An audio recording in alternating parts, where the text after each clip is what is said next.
MAGA supporting farmers are whining that the USAID is withholding funds for farmers for conservation programs. The farmers are learning that their conservation payments are frozen because those contracts were funded through the Inflation Reduction Act. You know that thing that they hated that Biden got passed? Oh, but y'all benefited from that, huh? Skylar Holden is a cattle producer in eastern Missouri. You know, the state that voted for Donald Trump over Vice President Kamala Harris. He shared his story, his whining, crying story on TikTok. I need your help to save my farm and many other farms. I wanted to give you guys an update on what we figured out with our contract through NRCS. So to give you some backstory, if you haven't watched the previous video, please go out, watch that previous video I've got on there. We are possibly going to lose our farm if NRCS doesn't hold up their contract with us on the EQIP program. So the reason that they're not able to hold up the contract is our EQIP program, which is cost sharing on fences, waters, a well, and some seedings, was funded by the Inflation Reduction Act. Because of the executive orders, there's a pause or a freeze on the funding through the Inflation Reduction Act, and they're not able to pay out on the stuff that we completed or anything going forward. But the issue I have is I've already done a bunch of the work, already paid for the material, already paid for the labor, so I'm out all that cost, and I use my farm operating expenses in order to do those projects, because per contract, I knew that I was going to get cost sharing refunds on the stuff once completed, but now that it's completed, they're saying that they're unable to provide the funds because of the freeze on the Inflation Reduction Act funds. So I reached out to a couple different senators and Congress people. So I reached out to Ann Wagner's office. I have not heard back from them. I reached out to Josh Hawley's office. I have heard back from him, not from him personally, but from his office. And they are looking into it because they said that this should not be happening. The intention was not to take away the funding from the farmers, but doing the Inflation Reduction Act, cutting those costs, then it's also taken away from the programs that those programs helped out. So it's in the works, but what I need from you guys is if you could please share this, tag your representatives, tag your senators. I need to get some ground on this because I'm not the only one this is affecting. So there are other farmers in the comments saying that they're in the same boat that I'm in because they signed these contracts, and the contracts, even like, so whenever I looked into the contract, I made sure that that funding was set aside. It wasn't funding that, oh, we hope it's there whenever it's done. I made sure that that funding was set aside so that way before I made these business decisions, I knew that funding was there per contract. So they're backing out on the contract because they don't have the funding. They can't release the funds. So please tag the representatives. Please tag the senators. I need to get some ground on this. We need to help me and other farmers out. We've got to get this funding paid out. I don't care if they don't do it in the future. The problem is there was contracts in place. Multiple farms made business decisions, and multiple farms are going to sink if we don't get traction on this and get those funds unfrozen.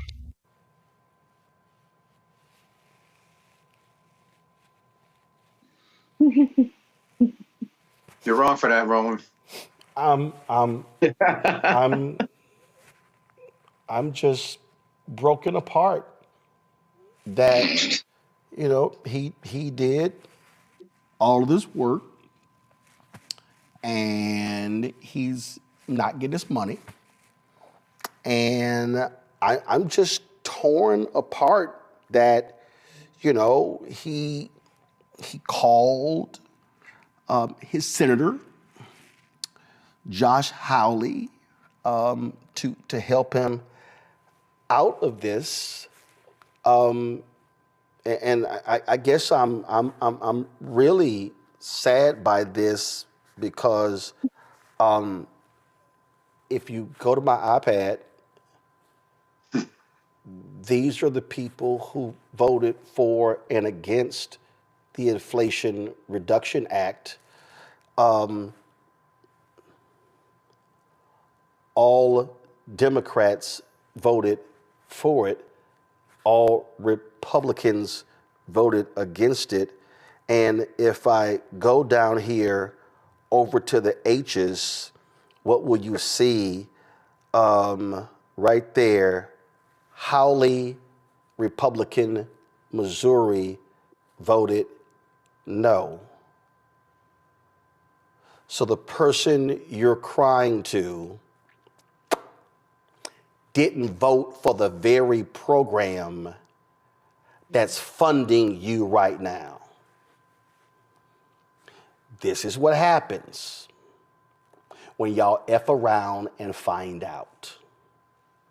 So I keep telling y'all, the only thing I have for you is Scarface's No Tears. Tommy, I don't feel sorry for any of these people. Yeah. Will I feel sorry if he loses his farm? No, I won't. Well, listen, I just want to say three things right now. Number one, bro, too long, did not read. Number two, is there a funding freeze on tiny ass violins? And number three, I thought it was really interesting the way all of a sudden he forgot the name of the person who signed all those executive orders with all very passive voice, like these executive orders got signed, and I don't know how that happened.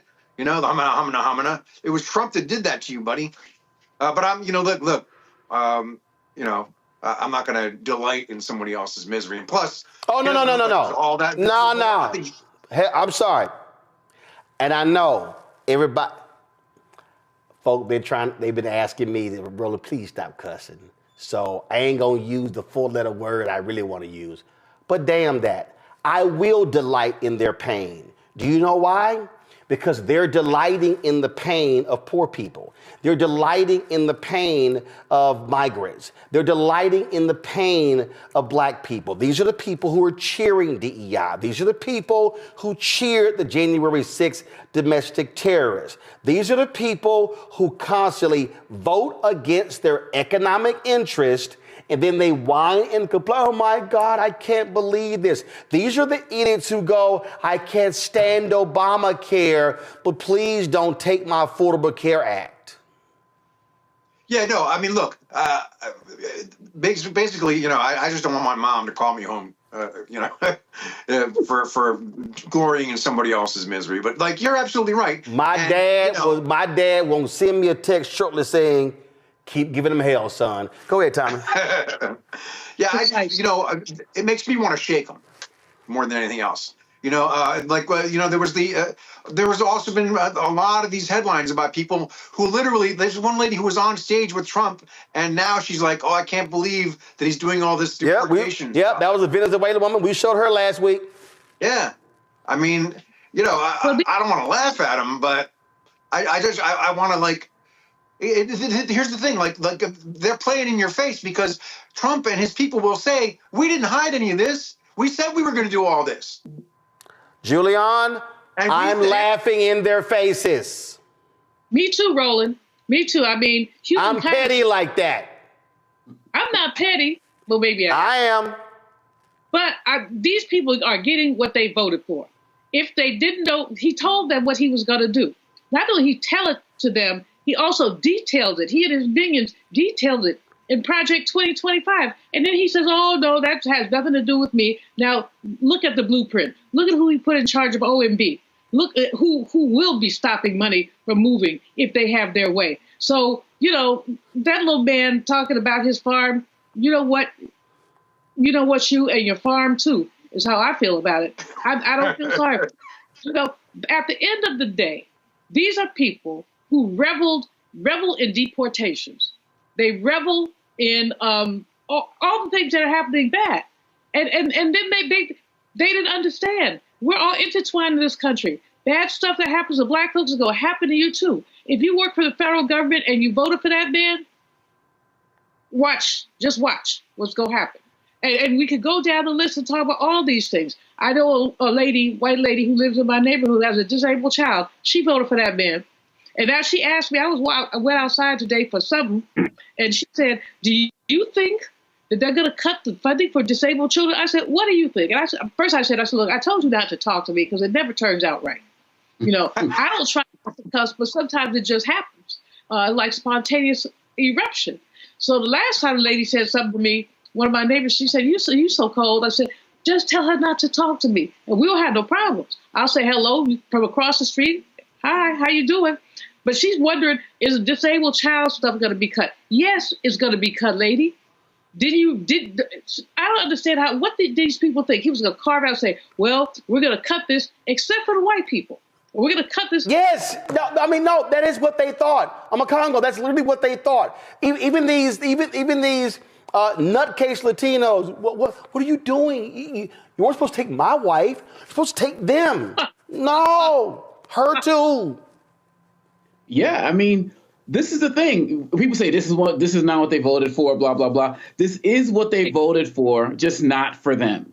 They just thought it was not going to affect them in some way, shape, or form. And what the guy and what was proved, what I saw that proved that point even more when the farmer was talking, was he said something towards the end of, after this, they can do whatever.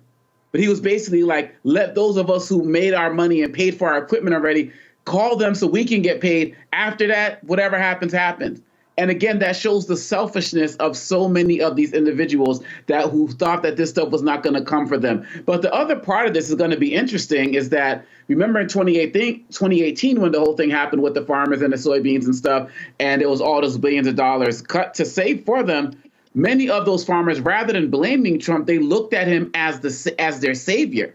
And they said Trump came in. And so even these guys who are struggling now, if Trump reverses something or, Holly gets an exemption for these particular people, they're going to say Trump saved us, as opposed to looking at Trump as the person who made this happen. And so for some reason, Trump, with these particular guys who he has a hold on, he keeps winning with them, because even though he's beating them down, just like he's beating other people down, if he can come in and show that he's the savior, they're still going to ride with him. And that's why these guys, if they're really mad, then they're going to get politically active and not beg people like Holly, but challenge them to actually get out there and fight. But many of them are not doing that. They're just begging for help for themselves. Let me be perfectly clear. I'm going to say it again. And I told y'all, I told you, Tommy.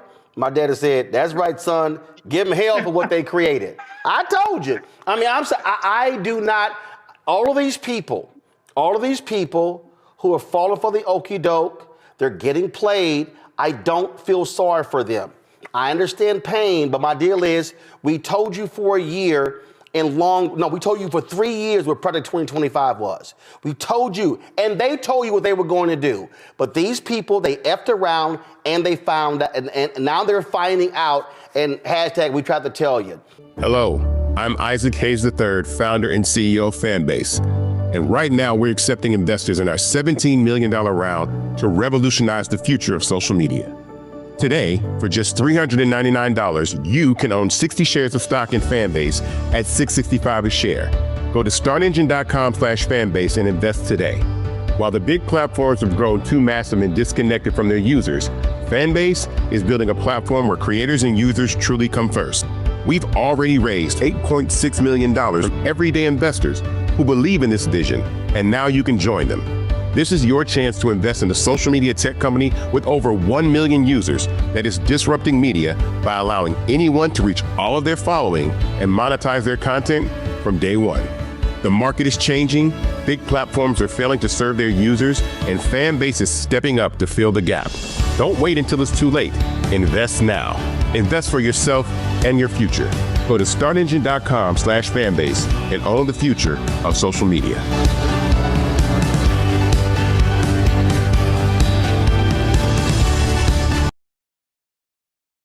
In tonight's edition of the Crockett Chronicles, Texas Congresswoman Jasmine Crockett lets it be known to MAGA that if you're questioning the Democrats, it's time to face the truth. Thank you, Mr. Chair. And just in case I go over, I just wanted to note that the previous speaker went over by a minute. We've heard a lot about the fact that Democrats have been talking about Elon Musk. And let me give you a news alert. We're not going to stop talking about him. We're going to keep talking about him until he is out of here. Now, if he wants to be elected or appointed and confirmed to something, then so be it. But as of right now, we have somebody that for whatever reason, I don't know if y'all just trying to play in our face because you think we're stupid, or if you literally just cannot see the difference in a George Soros and a Bill Gates. But let me give you a little bit of the difference. Number one, George Soros nor Bill Gates ever somehow decided to turn off the spigot of money that was going through to various organizations and agencies to the extent that it had actually been ordered by law that they should have access to it, to the extent that people are dying. There are people that have died as a result of this antic, and there are now farmers that are screaming that they may lose their family farms because we have over $500 million worth of food that is sitting and not going anywhere because of the attempt to shut down USAID. So let me tell you, that is the big difference between the two of them. And let me also tell you that a big difference between Democrats and Republicans is that we don't just say we believe in the Constitution, but we walk it like we talk it. What does that mean? That means that if we believe in the Constitution, we don't just pick out the Second Amendment and say that it is limitless, nor do we pick out the First Amendment and say that it is limitless. The thing about the Constitution is that it has always been a balancing test. There are limits to this. And right now, what we continue to hear from a certain side of the aisle is that there are no limits to this lawlessness. In fact, there are limits. And I can tell you that one of those limits typically is around hate crimes. You may or may not know that when it comes down to it, if somebody decides that they want to send something hateful in, say, the U.S. mail, they can actually go to prison for that, up to 5 years in prison. So yes, there are always going to be limits. So when we start to talk about Trump and him being pulled down on any platform, this just happened to be after he incited an insurrection. This just happened to be after, in a bipartisan way, this particular chamber decided that they were going to impeach him. So there was something a little different about what he did, because as we know, it led to people actually dying. But let's talk about who's doing the nefarious things with the tech giants. Because I don't think that one side of the aisle is promoting truth, but sometimes it may seem a little treasonous. All right, so we've got this article right here about this guy. Meta says it will end its fact-checking program on social media posts. I'll talk about that a little bit later.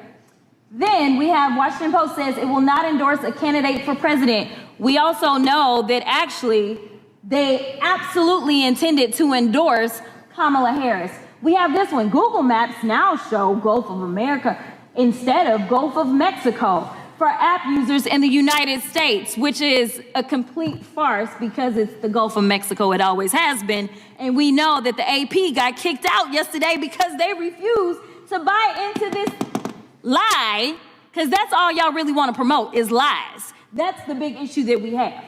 Elon Musk boosted false USAID conspiracy theories to shut down global aid. Now, while he was boosting those lies about USAID and he was stopping money going for, say, things such as Head Start, somehow the only money that didn't stop was the money to him and his organization. Now, I don't know how you can have him be the watchdog as well as the guy that is literally living off of the government. If we want to talk about government welfare, it looks like Elon Musk, because it's my understanding that just on yesterday, a new contract was approved for approximately $300 million for Elon Musk. So listen, I just want y'all to be honest. You want to sit here, you want to lie, because so often we hear, well, you know, yeah, we did lie. In fact, he admitted that he lied when he was in the Oval Office yesterday.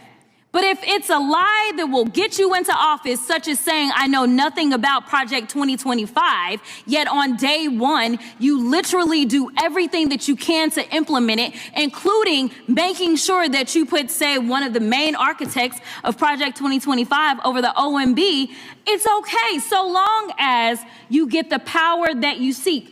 The problem is that the game is going to be on the American people. And when I say the American people, I mean all of us. Unfortunately, I am also stuck in the twilight zone because of the lies that were allowed to be propagated. Just like when you're talking about vaccines and all this nonsense. Right now in my state of Texas, there is an outbreak of measles. And what they are finding is that because there's been so much disinformation about vaccines, that kids are sick right now with measles that they did not have to have if they just trusted doctors and experts instead of randoms online. So I will end by saying this, Mr. Chairman, because I know we believe in Jesus in this chamber. In John 8:32, it says, the truth shall set you free. So maybe we should focus on a little bit of truth in this chamber. My goodness, Jasmine Crockett has been speaking truth to power. Dr. Avis, from where you sit, obviously Jasmine Crockett is establishing a standard in terms of how this foolishness needs to be pushed back. What's your assessment of what Democrats have been doing so far? Because we don't seem to see that type of fire. I mean, there obviously are exceptions, but what's your assessment of what Democrats are doing up to now in the federal legislature, and what do you think they should be doing? How unfiltered am I allowed to be? Now, you hear from the founding, Doc. You already know what this is. We're 2 blocks from the White House, so I don't know if they come busting up in here, knuck if you buck. But I'm just saying, go ahead. Now, here is the thing. I understand that they are at a numeric disadvantage. So I understand about the practicalities of what they can and cannot do with regards to asserting power over the situation. However, I have been beyond disappointed in seeing the relative silence out of them for weeks. I am, and let me just also say this. I don't understand why not one member of the Congressional Black Caucus has said shit about the fact that we have lost 60 years of civil rights infrastructure on his first day in office. And it is now legal to discriminate in hiring and federal contracting throughout the federal government and with every private company that does business with the federal government. So I want people to understand that now you might as well be living again in Jim Crow, because this is Jim Crow era legal realities that we're operating under right now as Black people in America. And where are our leaders? I hear crickets. I hear crickets. And I appreciate what Representative Crockett is doing, like the energy that she's bringing to this. Yes. But I'm still pissed that it took weeks for them to sort of get the memo that they need to do something except just being, in essence, these very timid questioners as people are being approved.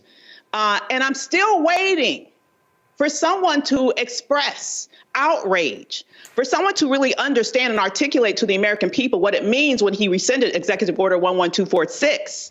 I think that it is derelict of duty for those people who claim to be leaders. And let me just also say, and I'll stop here, not just elected leaders, but those who claim to be leaders in our community. Where are you? Where are you now? That's right. Why are you so silent? That's right. Why are you muzzled? Who is really pulling the strings? Yes. What is going on here? Because I understand the gravity of this moment. I'm outraged. I'm pissed. I'm doing what I can do as a private citizen, specifically with regards to trying to help give direction to business owners who have been sorely impacted by this as we speak. But those people who are elected to office in heavily Black districts, and seeing the rights of Black people being ripped away right in front of their eyes, the silence is deafening. And I just want to finally say, this needs to be rectified, or there needs to be some different choices made when primary season comes. Because I believe that if we're going to have leaders, we need to have leaders. We don't need to have seat fillers. We need to have leaders. I know that's right. And we are, at this moment, I'm completely underwhelmed, and that's putting it very lightly, with regards to my assessment of the reaction that has been provided, or rather the non-reaction, to the ripping away of rights that our people fought and died for. Yes. It's just really insulting to me at a base level as someone who understands what's happened. And I know they understand it. So why aren't you at least educating the people about it and speaking out about it such that you can attempt to inject some shame into the situation with regards to the degree of violence that has been done to our rights by this ilk that's in office right now. It's truly infuriating. Thank you, Doc. And we know, of course, that they have a razor-thin majority in the House of Representatives, and I can never tell whether or not Jim Jordan has a T-shirt on and that only clips with a glimpse. Anyway, the voters in Ohio don't seem to be particularly intelligent in picking who they send to the federal legislature, at least not Jim Jordan's district. But Mike, in terms of what's coming up right in front of us, thinking about this as Avis has framed it, I mean, we should be fueled by this kind of, these indignities, I mean, just brazen. You know, we saw the man's mugshot in a frame right outside the Oval Office today. The picture was floated. I mean, but even beyond that, there are 3 open House seats, right? We know Stefanczyk is now representing, God bless America, the UN, the country at the UN. And so the New York 21st is open, the Florida 6th. Mike Waltz, and of course, Matt Gaetz, who thought he was going to be Attorney General, so he resigned his seat in the Florida 1st. In the short term, how should people be thinking? And of course, we know 90 million people didn't vote at all, so which was the biggest number between Trump or Harris. But how should people be thinking about what they can do right now to get organized and to move? As Avis said, she's not waiting on any congressperson. You know, we're going to do what we can. And are those 3 seats in play? The media will tell us that they're in blood red districts, but what's your opinion? Well, first of all, I think to be engaged, number one, people need to be informed. That's why you need to watch the Black Star Network. Stop listening to black social media disinformation agents, because they helped you get into this position in the first place when they told you don't vote for Kamala Harris. You see Project 2025, you see it being implemented right now. New York Times has an extensive analysis that breaks down how in the first 23 days of Donald Trump's administration, he's implemented 60 measures that come right from Project 2025, whether they are executive orders or memos or what have you. And then also you want to organize. Now, back during the first Trump administration, you had a lot of people all over the country that organized based upon the document called Indivisible. And Indivisible was put together by former congressional staffers, and it dealt with fighting against the Trump administration. And it has strategies and taught you to understand civics and how to put pressure on your member of the House of Representatives and your member of the U.S. Senate, because you and other people like you in those districts and states can vote those people out of office. So you have people now who are revisiting that. Indivisible is being formed in different chapters across the country. And it was, we know a couple Wednesdays ago, Indivisible organized a national day of protest, 50-51, 50 states, 50 protests. They protested at state capitals on one day. And we keep in mind, going back to the first Trump administration, when they saved the Affordable Health Care Act and John McCain gave the thumbs down, that was a result of pressure coming from everyday citizens organizing, visiting their members of the House of Representatives every Tuesday, visiting their members of the Senate, et cetera, and putting pressure on them to save the Affordable Health Care Act. Also, we have to understand how, with the measures that Trump is implementing right now, the downsizing of the federal government, okay, almost 19% of federal employees are African American, but the measures that he's putting in place are hurting everybody. The New York Times has an extensive article talking about how farmers who voted for Trump are being hurt, whether it's him putting a pause on the Inflation Reduction Act, shutting down USAID, et cetera. And then remember the trade war that Trump started with China, which killed the soybean market for farmers here. OK, so then the U.S. government had to do $26 billion in aid for farmers using taxpayer dollars because of him. So we have to, it's so much going on at the same time, but we have to organize, educate ourselves, understand civics, understand the law. And lastly, African Americans have to redirect dollars from businesses that have stopped diversity, equity, and inclusion, or rolled back from that, redirect those dollars to Black-owned businesses. Because a lot of times people are like, there's a campaign to don't spend any money on February 28th. That's the last day of Black History Month. You should be spending money with Black-owned businesses. See, we still haven't figured this out. Yeah. We only deal with giving white people our money or taking it away, but we don't have enough self-respect to redirect that energy to spend our dollars with Black-owned businesses so that they can grow economically and employ more African Americans. So we talk about redistribute, redirect, and renegotiate. Redistribute the pain through targeted economic withdrawal strategies, renegotiate our relationship with corporate America for more supplier contracts, et cetera, and redirect our dollars to African American-owned businesses. This is what we have to do in 2025. Indeed, and we have experience with all of those, so it shouldn't be too difficult once, I guess, we feel enough pain. Well, that's why we have to study the history. No question. There's no question about it, brother. Brother Matt, finally, in the first block, when we were talking with Devin Ambres, the questions you raised, I mean, really nudging us toward the big question of constitutional crisis, which is raised. Do you think we are on the precipice of a constitutional crisis? And if so, how should we be acting at this point? So, yes, Doc, and I appreciate that question. I had lunch with a couple lawyers and we were talking about it. And what's interesting that a lot of people don't realize, I'm sure you and Michael and Dr. Avis know, is the Supreme Court has never truly been a co-equal branch until like the modern era, essentially. When the country was founded, they were kind of the redheaded stepchild, if you will, of the branches. And it's interesting that they are having an outsized significance these days, considering in the history of this country, they have not. I tell you all of that to say, what concerns me is the big issue is the courts are responsive, but they're not something that reacts in real time. So what I've been racking my brain on is what do we do right now? Because lawsuits and everything are fine, but Elon Musk is looting the government today. That's right. And until I get in front of a judge and I get a judge to give me an order and I get them to adhere to that order, there's all kinds of damage being done. So yes, I think we're at a constitutional crisis now. But the question that I keep asking myself and that I don't have an answer for you on is what do we do real time? Because the problem is right now, maybe down the road, the Senate confirms Elon Musk, but there is so much damage done between today and that day, right? And what you do in real time, I don't know.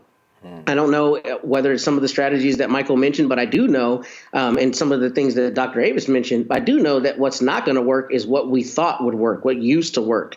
And now I don't know if that means our representatives, for instance, in the House need to start filibustering despite the statute that doesn't allow them to do that, whether they need to be standing at 1600 Pennsylvania every day, what we need to be doing as a people, because the things we would normally have as mechanisms to respond are clearly not only ineffective, but are not being given the same gravitas they normally are, i.e. the court system. And I don't know where that leaves us, but I do know that I think it has to be more radical action than thoughts and prayers and thought pieces and long social media posts. That's not going to get us there. And I don't know what the answer is in real time, but I'm trying to find that answer myself. No question. We should reach out and find out, talk to Cliff and Latosha and the folks at Black Voters Matter, because right now the Republicans have a 218, 215 advantage in the federal legislature. Those 3 seats are open. So as I said before, the Florida 6th, the New York 21st, and the Florida 1st. And you can't tell me there aren't enough people in all 3 of those districts to flip those seats. And we might be able to make short work of this in the near future, because they're going to have special elections. But that would require a hell of a lot of work. And of course, we've done that kind of work before. We can do it again. Hello, I'm Isaac Hayes III, founder and CEO of Fanbase. And right now, we're accepting investors in our $17 million round to revolutionize the future of social media. Today, for just $399, you can own 60 shares of stock in Fanbase at $665 a share. Go to startengine.com/fanbase and invest today. While the big platforms have grown too massive and disconnected from their users, Fanbase is building a platform where creators and users truly come first. We've already raised $4.8 million from everyday investors who believe in this vision, and now you can join them. This is your chance to invest in a social media tech company with over 1 million users that is disrupting media by allowing anyone to reach all of their following and monetize their content from day one. The market is changing, big platforms are failing to serve their users, and Fanbase is stepping up to fill the gap. Don't wait until it's too late. Invest now. Invest for yourself and your future. Go to startengine.com/fanbase and own the future of social media.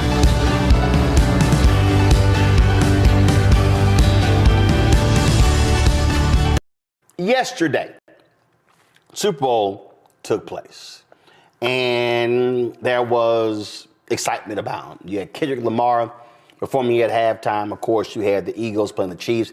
I called it. Congratulations on the Eagles. Jalen Hurts, that amazing defense winning the Super Bowl. Then you had John Baptiste singing the national anthem. You had, of course, Lettucey singing the national anthem. And folk are always whining and complaining.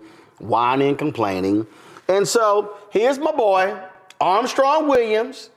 Armstrong, we cool. You know we get along. But you knew I was going to hit your ass after you posted this on Twitter.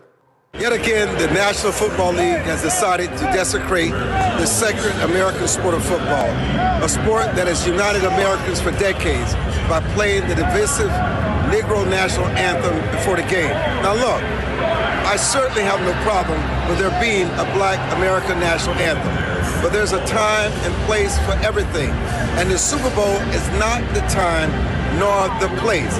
We don't play the Asian American National Anthem, the Muslim American National Anthem, the Indian American National Anthem, the Native American National Anthem. What has caused us to play favorites with certain Americans over every other race during the Super Bowl? What is it? The point is, the moment you start playing favorites, you inevitably exclude everyone else, everyone. And you start controversy, which we don't need in sports. It's a place for us to heal and unite, not to divide. This is why we shouldn't play favorites at all. It's why we should sing only the United States National Anthem, an anthem made for all Americans that includes everybody, regardless of race, color, or creed, because that is what people don't seem to understand. Yes, America has had a marred past with racial injustice, just as every other country has.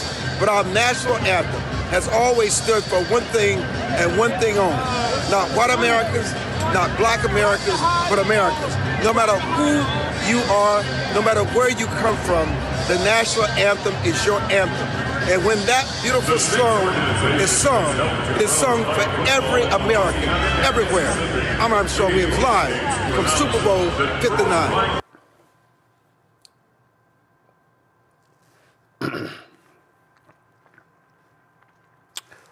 First, Armstrong, that was some bullshit that also was filled with lies. First of all, ain't no Asian national anthem. Ain't no Latino national anthem. Ain't no Muslim national anthem. So how in the hell can you go, we're not playing these other national anthems? Because they don't exist. So you're whining about lift every voice and sing being sung at the Super Bowl. This year, y'all, Lettucey. Lettucey led the singing of Lift Every Voice and Sing. Here's some of it. Performed by 500 school children in 1900. We welcome 125 youth choir members from the Greater New Orleans High School Chorale Collective, directed by Dr. Jeffrey Redding and Jessica Harvey. Please welcome Grammy Award-winning vocalist and New Orleans native, Lettucey.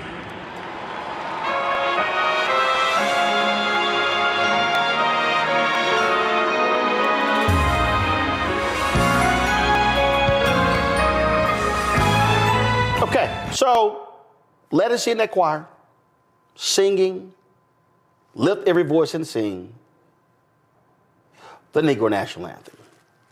And for the people who have no clue, who have no understanding, who know nothing about history, Lift Every Voice and Sing was not penned by James Weldon Johnson as the Negro National Anthem.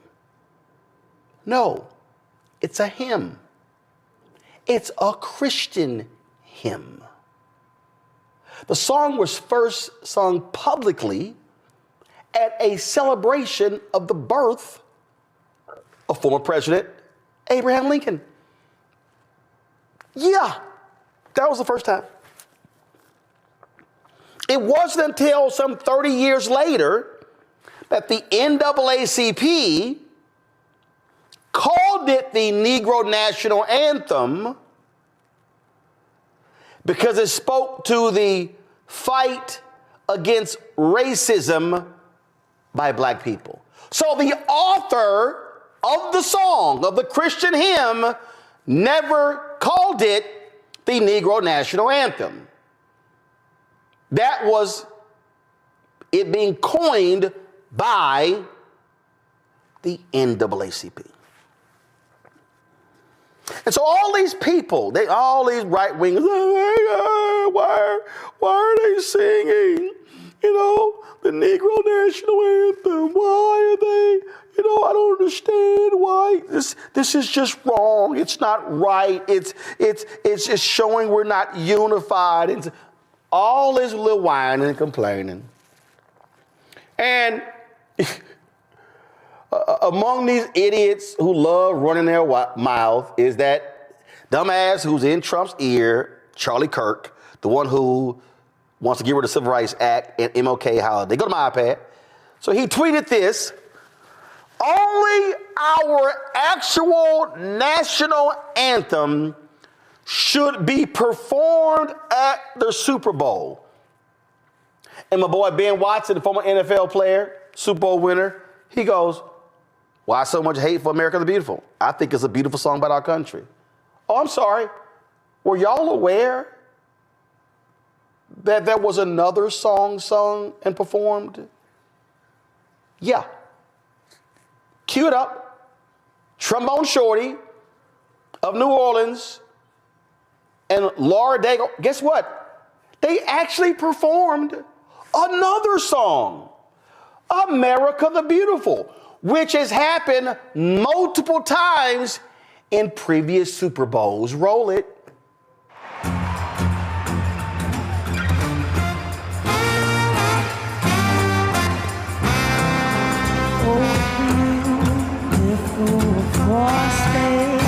Skies and the waves of mountain majesty. Wow! Oh my God! It's another song. What shall we do? The world is ending. We literally did a second song, not the Star Spangled Banner, not the national anthem. We did America the Beautiful. So, that's it. That's sacrilegious. There's no song that should be sung other than the Star Spangled Banner. And then they complain about that. Oh my God, I didn't like this. John Baptiste, New Orleans, Grammy Award winner, amazing artist. He did the national anthem. Go. Can you see by the dawn's early light what so proudly we hailed at the twilight's last gleam? And bright stars through the perilous fight.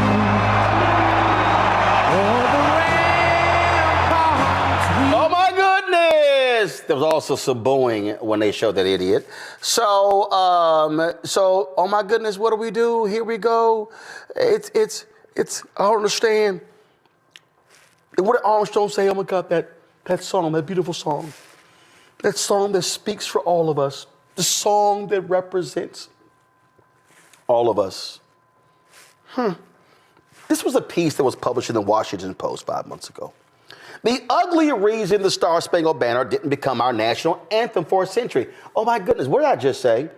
Yeah, y'all, when the Star Spangled Banner was written, It did not become the nation's anthem until a century later.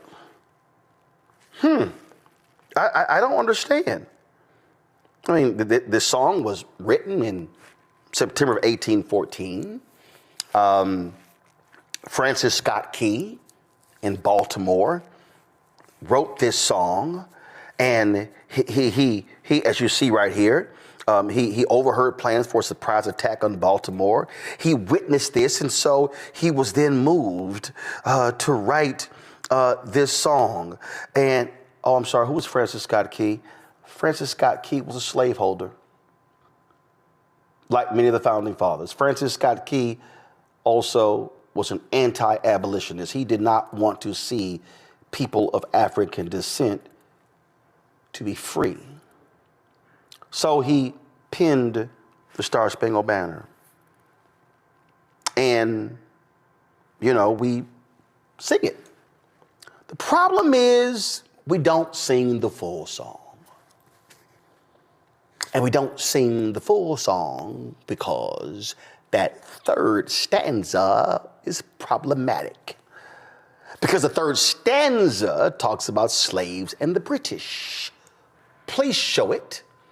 So the third stanza, and where is that band who so vauntingly swore that the havoc of war and the battle's confusion, a home and a country should leave us no more. Their blood has washed out their foul footsteps pollution. No refuge could save the hireling and slave from the terror of fight or the gloom of the grave.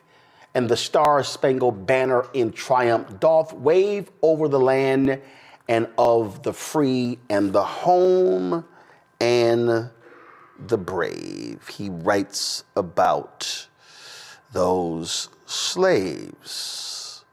Go to my iPad. These lyrics are a clear reference to the colonial Marines, according to Jefferson Morley, author of Snowstorm in August, Washington City, Francis Scott Key, and the Forgotten Race Riot of 1835. Quote, they are clearly meant to scorn and threaten the African Americans who took the British up on their offer, he wrote in a recent essay for the Washington Post. Key surely knew about the colonial Marines, and it's even possible he saw them among the contingent of British ships that sailed into the Baltimore harbor. Because you see, there were people who were enslaved people of African descent, who the British said, if you fight for us, we win, we will give you your freedom. And black folk, they say, oh, we will take up arms and we're not trying to be enslaved. And so Francis Scott Key was not happy to see them fighting for the British. The other reason it was dropped because in World War I and II, the British became our allies. And so therefore, they did not want that to be seen as a point of contention. That's the history of the Star-Spangled Banner. So Armstrong, you're full of shit by saying, oh my God, it's a song that brings us together and all. You're wrong. The actual song doesn't. The actual song was written by a slaveholder. The actual songwriter, see again, I'm juxtaposing two different songs. James Weldon Johnson writes a Christian hymn. Slaveholder Francis Scott Key writes a song that praises the slaveholders, that praises them in their fight for the British, and degrades the enslaved people of African descent for fighting with the Brits. So actually, Armstrong, if I am to compare two songs that really represent America, represents Americans, that represents unity, then I probably will say, if I am comparing the history of these two songs, the songwriters of these two songs, then I probably will say that Lift Every Voice and Sing is much higher and more representative of unity of the people of this country. So maybe, Armstrong, instead of bitching about the song and fanning the flames of your right-wing conservative followers, maybe what you should do is show them this video. Maybe what you should do is offer them some education. Maybe what you should do is teach them what real American history. But maybe the problem is because MAGA and the right wing desperately wants to remove certain books out of classrooms. MAGA and the right wing and the Republicans don't want their white kids and their followers to be taught all of these proper and correct things about American history. Maybe because what they want them to do is they want them to maintain a level of ignorance, so they walk around thinking that this song is all about unity and we're together, when in fact that is not what the Star Spangled Banner was about. Because I also thought that you conservatives, when it came to the Constitution, were original constructionists, that you were originalists, that you wanted to really study and you believed in the original intent of the framers' words, not how they were interpreted, but the original intent. So therefore, Armstrong and all of you MAGA, right-wing, conservative, Republicans, ideologues, if I choose to be a constructionalist and an originalist when it comes to the text, then if I study the Star Spangled Banner, I see how deeply rooted it is in slavery and evil. But if I study the Christian hymn of James Weldon Johnson, what I will see is a song that was written from a place of Christian unity. So forgive me if y'all are so bothered and sensitive to the song Lift Every Voice and Sing, also known as the Negro National Anthem, being sung at the Super Bowl, and in the words of Della Reese from Harlem Nights, kiss my entire ass. We'll close it out with my panel. Congo, you first. You know, when you compare the lyrics of both of these songs, it's clear that Lift Every Voice and Sing, it could actually be America's anthem. There's no mention of race in any way, shape, or form. It's talking about a journey in this country. Everybody has a different journey to get where they need to be. And then when you compare it to what you talked about with Key and the Star Spangled Banner, but the Star Spangled Banner, it really shows America's inherent contradiction, right? Even though it's talking about freedom, and a song like that is written by a slave owner, right? And that's contradicts so many other things. But when you take it back to the Super Bowl, they were so mad at everything. I saw people online, it's like, oh, I thought you all believed in DEI. How come all of the dancers were black during the halftime show? Like, they were just picking every single thing, from the quarterbacks to the black woman performance coach who won. They could not help. And of course, they had problems with black singers of the Star Spangled Banner, as well as Lift Every Voice and Sing, of course. So this is what they're going to do. They have nothing to say about Trump doing a military salute during that, which made no sense whatsoever. So they're going to keep pushing to make sure that we're not represented in any way, shape, or form. And the fact of the matter is, for an event like that, they also noticed, we remember, Roland, they removed end racism from both sides of the field as well. So they were trying to do something, but by representing us with the Black National Anthem, that was powerful. Lettucey killed it. Having the high school students there, the representation was real. And this is just an example of how, in the face of all of the ignorance and hate and disrespect, as they continue to come for us in our culture, we got to continue to shine bright on every stage. And that's what we did yesterday. Well, it's quite hilarious to me, Tommy, when they are going on again and on and on and on. It wasn't until 1931 that the Star Spangled Banner became the national anthem. In fact, go to my iPad, this is the Washington Post piece. Although the Star Spangled Banner and all of its verses were immediately famous, Key's overt racism prevented it from becoming the national anthem while he was alive, Morley wrote. There was no official anthem, and many people chose to sing other songs like My Country 'Tis of Thee. Key's anthem gained popularity over time, particularly among post-Reconstruction white Southerners and the military in the early 20th century. All but the first verse were cut, not for their racism, but for their anti-British bent.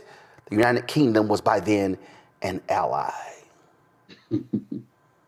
Yeah, Roland. Well, you know, that's what happens when you buy the 45 instead of the 12-inch. Yeah, you know, but listen, seriously, though, with all due, you know, in all fairness to Armstrong Williams, you know, they could have had somebody sing Sweet Caroline for the white people, and they didn't. And that was hurtful. But no, you know, I was watching that Super Bowl last night, and, you know, there was like, I was looking at Twitter, and, you know, as my daughter would say, the white people were pressed. And I was watching, especially the halftime show, and, you know, about a minute in, I noticed there was not a single white performer on stage, anywhere to be seen through that whole halftime show. But I noticed that because it made me think of how far we've come, that, you know, when I was coming up, you know, there was a Public Enemy song where they bragged about Doug Williams and getting to have a black quarterback. And look where we are now. So, you know, if anything, you know, we have come a long way, but we also haven't, you know. The more you think that something's changed, the more somebody comes around like Charlie Kirk or Armstrong Williams to remind you that no, you know, there's always going to be a backlash or a white lash, as they say. Well, again, I just think it's hilarious, Julian, that all they do is sit here and whine and complain and do all of these things when the history is very clear, but their desire is to whitewash the history because they don't want Americans to know the true history. Well, this movement, this anti-DEI movement, this anti-blackness, it's about erasure. They want to make sure that people don't know what our contributions are. And so it's really important that we continue to put them out there, as Alma Congo said, to put them out there and to have us shine in every way. I just, getting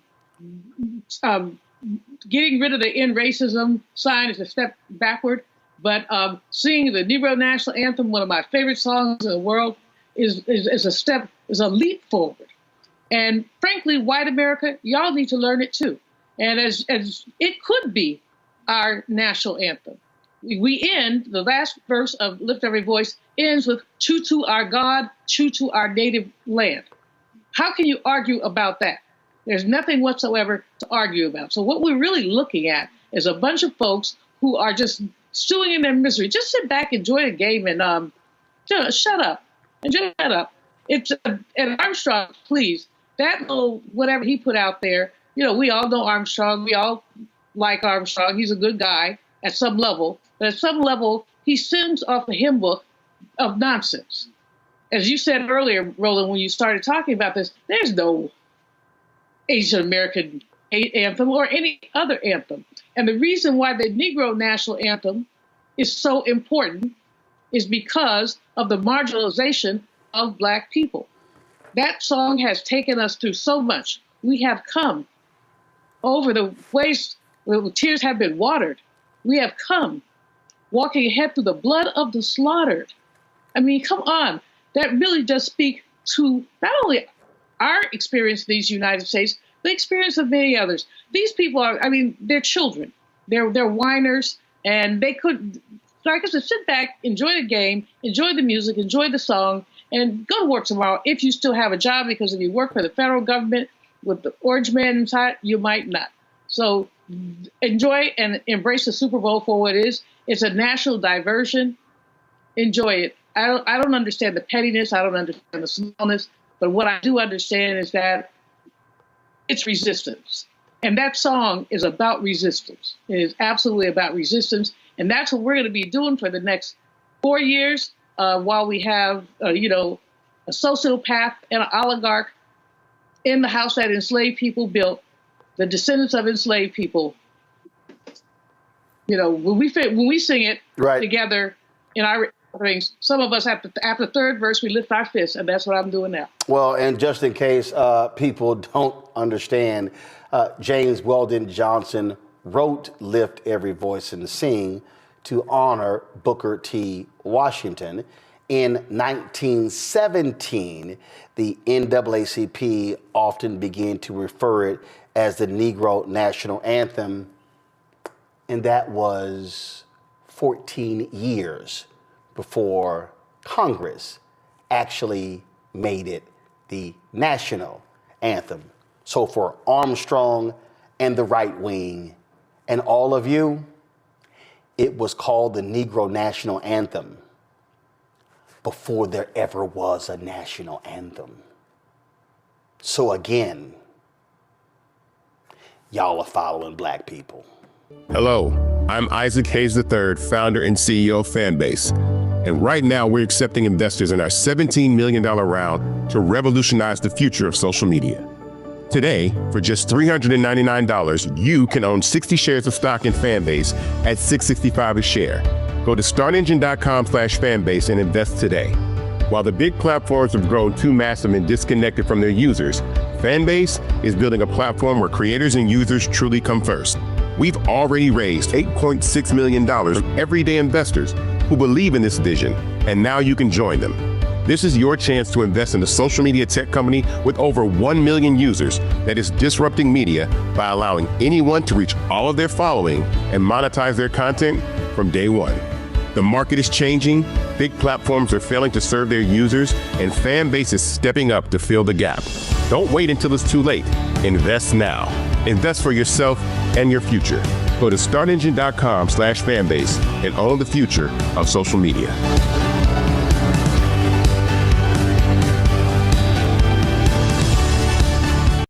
Folks, it is an unbelievable thing happening in the Southern District Office of the United States Attorney's Office in New York City. A stunning shakeup. 3 top federal prosecutors have resigned after refusing to drop corruption charges against New York City Mayor Eric Adams. The acting U.S. Attorney in Manhattan, Danielle Sassoon, and 2 senior prosecutors in Washington, D.C. have stepped down after Trump's Justice Department ordered them to dismiss the case. At the center of the controversy, allegations that Adams, a former police captain and the city's second black mayor, took illegal campaign contributions and bribes from foreign nationals. The DOJ says keeping the case alive would interfere with Adams' ability to tackle crime and immigration issues, but these attorneys are saying, no, they actually broke the law. Now, it was also crazy. The prosecutor wrote, NBC has obtained a letter where Danielle Sassoon has said that the Adams legal team was asking for a quid pro quo with the DOJ saying, hey, if y'all want to see, y'all drop the charges, I'll follow through when it comes to fighting immigration. Not only that, this is a letter this is a former law clerk of Supreme Court Justice Antonin Scalia, who wrote this here, who laid out, he said, I do not repeat here the evidence against Adams that proves beyond a reasonable doubt that he committed federal crimes. Mr. Bowe rightfully has never called into question that the case team conducted this investigation with integrity and that the charges against Adams are serious and supported by fact and law. Mr. Bowe's memo, however, which directs me to dismiss an indictment returned by a duly constituted grand jury for reasons having nothing to do with the strength of the case, raises serious concerns that render the contemplated dismissal inconsistent with my ability and duty to prosecute federal crimes without fear or favor and to advance good faith arguments before the courts.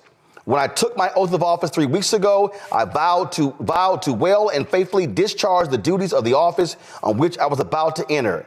In carrying out that responsibility, I am guided by, among other things, the principles of federal prosecution set forth in the Justice Manual and your recent memoranda instructing attorneys for the Department of Justice to make only good faith arguments and not to use the criminal enforcement authority of the United States to achieve political objectives or other improper aims.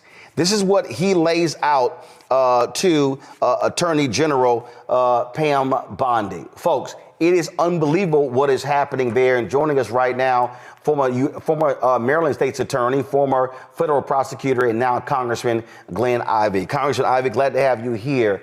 Have you ever seen, I think the only thing that's comparable to what's happening here is when you had the actions taken by Richard Nixon against the Attorney General, and you had other attorneys saying, I'm not going to follow through with your orders. Yeah, that was the Saturday Night Massacre, and Archie Cox was the attorney that they were trying to have fired, and they refused to move forward with the firing just because he was investigating Richard Nixon, and they were trying to curtail that investigation and protect Nixon from prosecution. Now, ultimately they ended up just like they did here. They sort of fired the ones that refused to do it. Cox and Weld, William Weld, who later became the governor of Massachusetts. But, it's the same kind of deal. They'll find somebody to do it, but it's still wrong. It's still unethical. And it still violates basic principles of prosecutorial ethics. The attorney here, I thought, did the right thing. She did it the right way. She submitted something in writing, raising her concerns about it.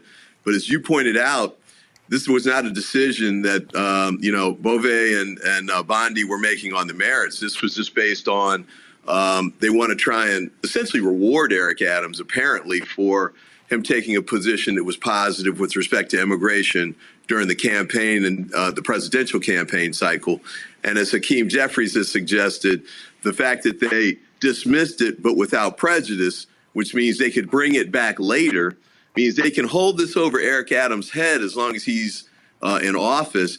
And basically, as Hakeem said, keep him on a short leash and make sure he continues to do the things that the Biden administration, the Trump administration wants him to do. This right here, this is what she wrote. Rather than be rewarded, Adams' advocacy should be called out for what it is, an improper offer of immigration enforcement assistance in exchange for a dismissal of his case. She says, she lays it out right here. Yeah, absolutely. And it's an improper thing to do because, if you're going to drop a case of this magnitude, you bring federal charges against the mayor of New York City. That means this very serious case is gone through all of the channels at the Department of Justice. They're at the U.S. Attorney's Office in Manhattan, but also up to Maine Justice, where the former Attorney General, I'm sure, reviewed this case before it was decided upon. And they decided to go forward based on the merits. There's sufficient evidence to prove guilt beyond a reasonable doubt, as she states in her letter there.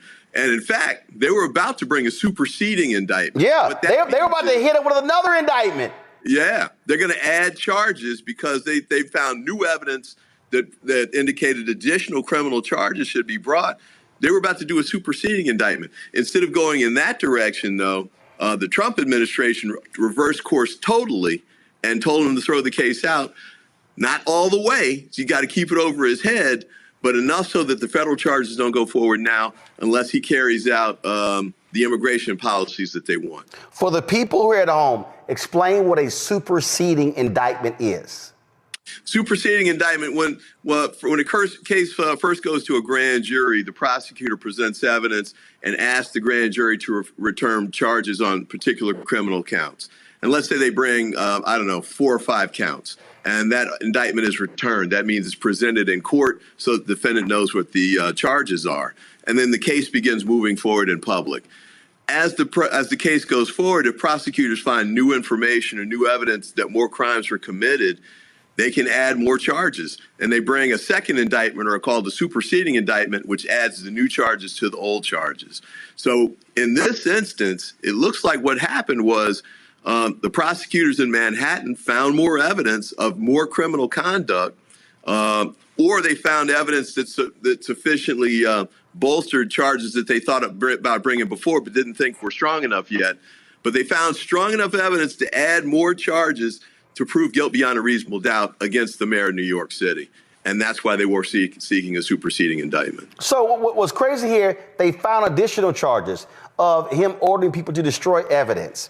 They have all of this, and go to my iPad again. The acting deputy attorney general, Emil Bove, sends a letter saying, hey, drop the charges. And these U.S. attorneys are like, wait a minute, we literally have a judge. I mean, like, what are you doing? How are you in D.C. making this call when we're sitting here with the information? What the hell is going on?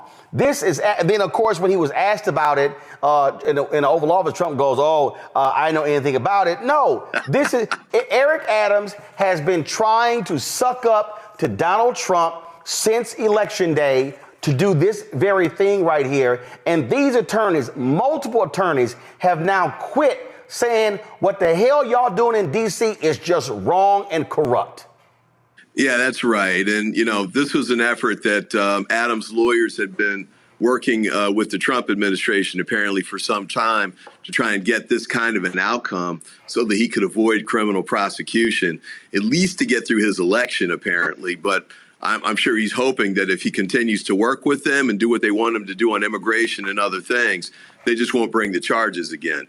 So, you know, we'll have to see how it plays out. But I thought these prosecutors who took a stand and resigned, I thought, you know, it was really profiles in courage. You know, these are young attorneys. She's 38. She's come a long way. She's a Yale Law School grad. As you pointed out, she was a Scalia clerk. Federalist Society. So that means she's conservative. This is not some, you know, wild-eyed liberal, you know, trying to buck the Trump administration. She's one of those ones they're grooming for higher things. But she decided to give that up potentially and take a stand on this in a principled way. I mean, what's crazy is she actually said, stay with the shot here. She says, Mr. Bowles admonished a member of my team who took notes during that meeting and directed the collection of those notes at the meeting's conclusion. Yeah, don't leave a paper trail. That's, you know, apparently what Bovig was concerned about. But, you know, this stuff's going to come to light, and it did quickly here. And I think she was right to preserve that in writing in the letter that she sent to them. So now it's all on the record. But, you know, this shows the shady stuff that the Trump administration's doing and the way they're trying to convert the Department of Justice to a tool that's totally political and just serves his political ends. And, you know, he's got the retribution list. He's going to go after the J6 prosecutors. He's got the effort going forward to go after the J6 FBI special agents that investigated those cases. This is part of his total corruption effort of the rule of law and the way the federal prosecution system should work in the United States. And I want folks to understand that, again, typically you have checks and balances when it comes to the FBI, when it comes to the U.S. Marshals. What you have here, especially if he's able to get Kash Patel as his FBI director, he is going to have a team that will not resist him, that will do whatever he wants, that will suck up to him, and then they will ignore judicial orders. I don't trust these people at all. And you know, we've never had a situation, frankly, where you will have the entire Department of Justice, which is the law enforcement mechanism for the federal government, be completely controlled at the whims of an evil, maniacal individual sitting in the Oval Office who wants to exert retribution against any of his real or perceived enemies, whether they are journalists, whether they are corporate America, whether they are other countries.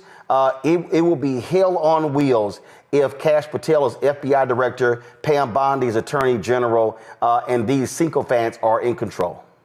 Yeah, 30 of us in Congress came out. We did a letter to the Senate Judiciary Committee 2 days ago asking Grassley and all of the Republicans on the Senate Judiciary Committee. We know the Democrats are going to vote against Patel, but for them to vote against him as well. You know, this guy, he published an enemies list in his book.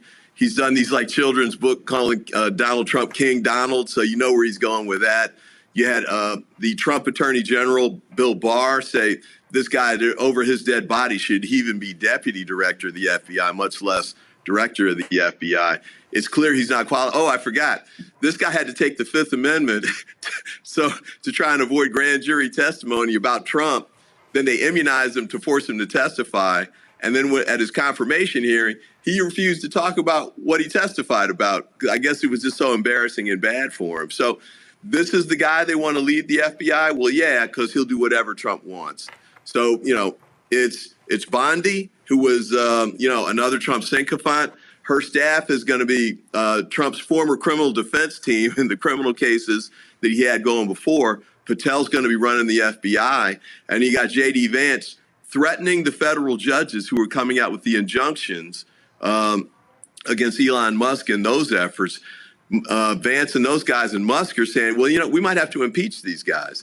That's how he's trying to do a total takeover of the rule of law, the federal prosecution process, and the federal judiciary. All right, then, Congressman Glenn Obvious. Really appreciate it. Thank you so very much. Thanks for having me. Support the work that we do. Join our Bring the Funk fan club. You heard what we just talked about there.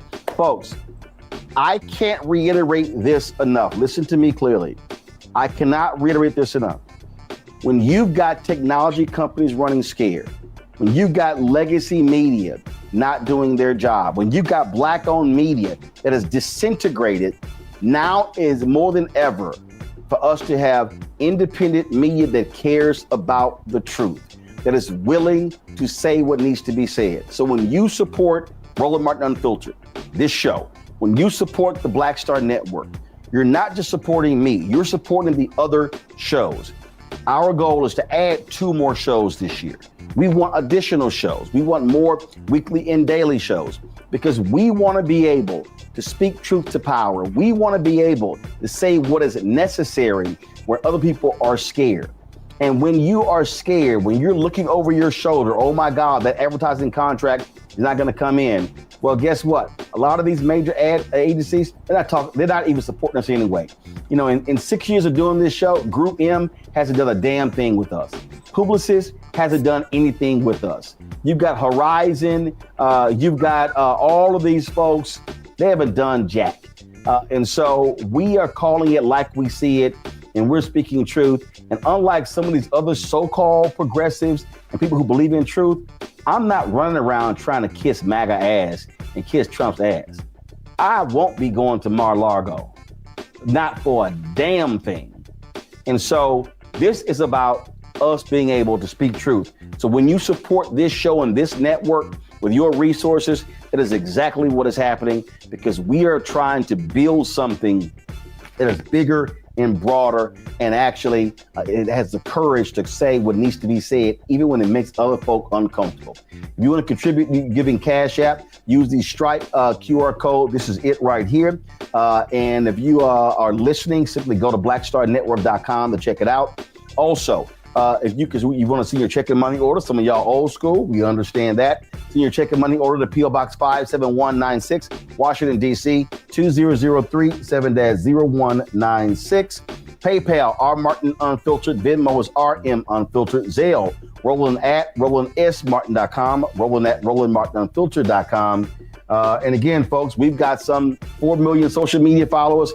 If only 20,000 of our fans contribute at least $50 each, which comes out to $4.19 a month, 13 cents a day, that's $1 million. That allows us to be able to continue to build, to add these shows and do the work that's required.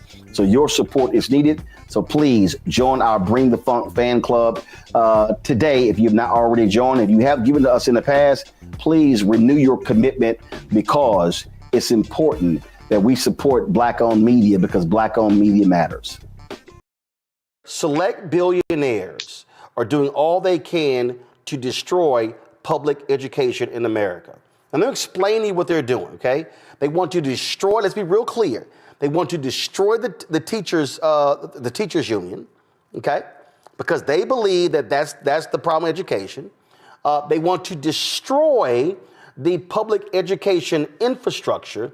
And I told y'all on the show who created that.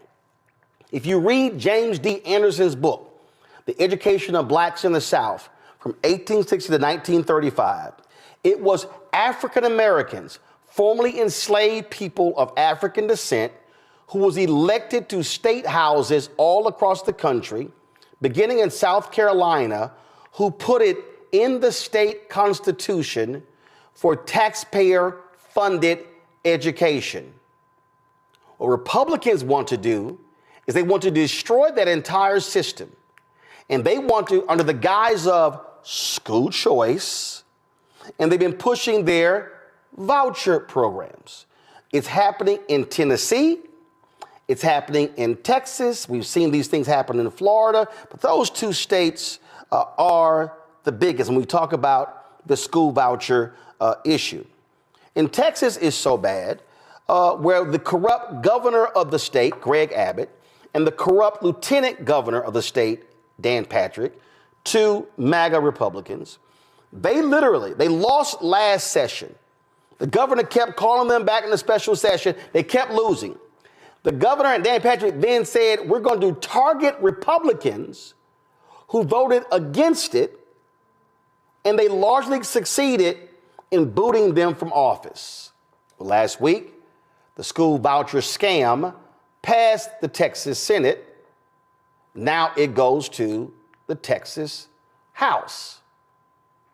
Former San Antonio teacher and current Texas State Representative James Tellerico, he's making headlines all across the state and on social media for calling school vouchers welfare for the wealthy.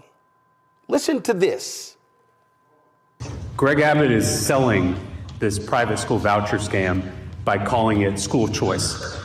But it's not school choice. It's the school's choice, because private schools can deny admission to any kid for any reason they want. So how is it choice when the private school has all the power? How is it choice when a majority of counties in the state of Texas don't have a single private school in them? How is it choice when private schools don't have to provide transportation or special education services?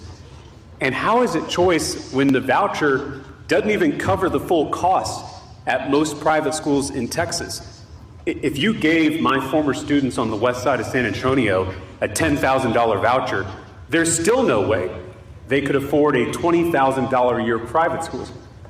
But here's the catch. The wealthy parent who is already sending their kid to a $20,000 a year private school is about to get a $10,000 discount, a $10,000 coupon at our expense. Vouchers are welfare for the wealthy. And by taking money out of our public schools and giving it to wealthy parents who don't need it, vouchers would be a massive, historic transfer of wealth from the bottom to the top.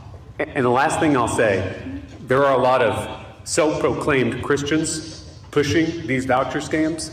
I can't think of anything more unchristian than stealing from the poor to give to the rich. Joining us now is Texas State Representative James Tellerico. Glad to have you on the show. Let me put this in perspective. Several years ago, I founded School Choice is the Black Choice. I've supported charter schools. I've supported African Americans, running charter schools, being in control of charter schools, being in control of the hiring, the contracts, the curriculum, all those different things. I've also spoken at school choice conferences, and I spoke at one years ago here in DC. And many of them, and most of the room was mostly white, and they were supporting vouchers. And I said to them that if you are supporting vouchers for suburban white parents, I said, and not for the, let's say, bottom 10% of schools, then you got this wrong. I said, if you truly support vouchers, then you will support them first for who desperately need a better education, as opposed to the top end of folks. And I've been on the record, this initiative in Texas is a school choice scam. I absolutely do not support it because it's not about education. It's not about educating the folks who go to poor performing schools. This is literally about allowing wealthy parents or even middle to upper income, largely white suburban parents who can't afford to send their kids to private school as a way to let them, and it is about gutting public education. That's exactly right. And I'm also a native Texan. Go ahead. Yes, sir. And thank you for covering this. There are not nearly enough media outlets telling this story about what's happening to public education in this country. You obviously see billionaires at the federal level with Elon Musk trying to shut down the Department of Education. And you see billionaires here at the state level in Texas trying to dismantle our public schools. And private school voucher scams are just part of that effort. We've also seen it with demonizing librarians and trying to ban books. We've seen it with this hysteria about critical race theory and efforts to whitewash our history. This is all part of the same coordinated effort to defund and close public schools across the country. And it's important that we know what we're up against. I really thank you for your clarification because, you know, we do have school choice here in Texas. Students can go to all kinds of public schools, whether it's a traditional independent school district, whether it's a magnet school, whether it's an academy or an early college high school, or whether it's a nonprofit public charter school that has to follow the same rules as a traditional public school. We have all those options here in the state of Texas. This is an entirely different idea. The idea that you can take money that would otherwise go to our public schools, both traditional and charter, and then taking it out of the public school system and giving it to unaccountable private schools that serve the wealthy few. This is a whole different effort that we're seeing here. And thank you for that clarification, because the words get thrown around and it can get kind of confusing what we're talking about. And see, here's the game that they're also playing. And again, I spent 2 or 3 years studying this entire school choice movement. My man, Dr. Howard Fuller, former superintendent in Milwaukee, he calls it parental choice. And I spent 2 or 3 years studying it before I decided to go public with the position that I took. And it's all kind of different phrases that you're right, that are thrown around. And I remember it was probably 3 or 4 years ago, maybe it was even longer. Dr. Steve Perry, he has several public charter schools in Connecticut and also in New York. He gave me a call because that was a woman, it was a white woman. She was I don't even know what the group she was over. And she was trying to build Black and Latino support for the initial voucher bill. And so he was like, well, I'm not from Texas, so I'll call my man Roland, who is. So he calls me, and we're on a three-way, and he tells me who she is and her organization. And so she starts talking about, oh, this is about improving education. I said, what's the name of your group again? And I pull it up. And so I pull up her organization, the website. I can't remember what it was. And I said, let me ask you a question. Do you know the top performing Black and Latino charter schools in San Antonio? She says, no. I said, do you know the top Black and Hispanic performing charter schools in Houston? No. Do you know the top performing and Black charter schools in Dallas? She says, no. I said, well, I'm not going to help you with a damn thing. I said, your entire board is white. You don't even know. I said, but you want to ride Black and Latino parents to get this bill passed when you don't even engage with Black and Latino people. I said, so your bill is going to fail. The reason I know this, I've already talked to the Texas Black Caucus about this, because they hit me saying, hey, Roland, can you explain why you support school choice? I said, your bill is a failure because you won't even rally the existing parents. I said, I know what this bill is about. It's not about the parents and the children. And she was just stunned that I went there. And I said, so I'm sorry. Don't think for a second that you can ever call me to help with this crap. And that's exactly what they're doing. And they target these Republicans. And I hope these rural Republicans wake up and realize that they are about to get screwed. They are about to get just jacked up, because we know, and part of the problem with a lot of these charter schools and school choice, transportation problems, access to them. And so rural Texas, out of all people, they better wake up and say, hey, Greg Abbott and Dan Patrick are playing us for fools. That's right. And a majority of counties in the state of Texas, 151 counties, don't have a single private school in them. And so I don't know how it's choice for the students up in the Panhandle or over in deep East Texas or the Rio Grande Valley when there's not a private school for hundreds of miles around.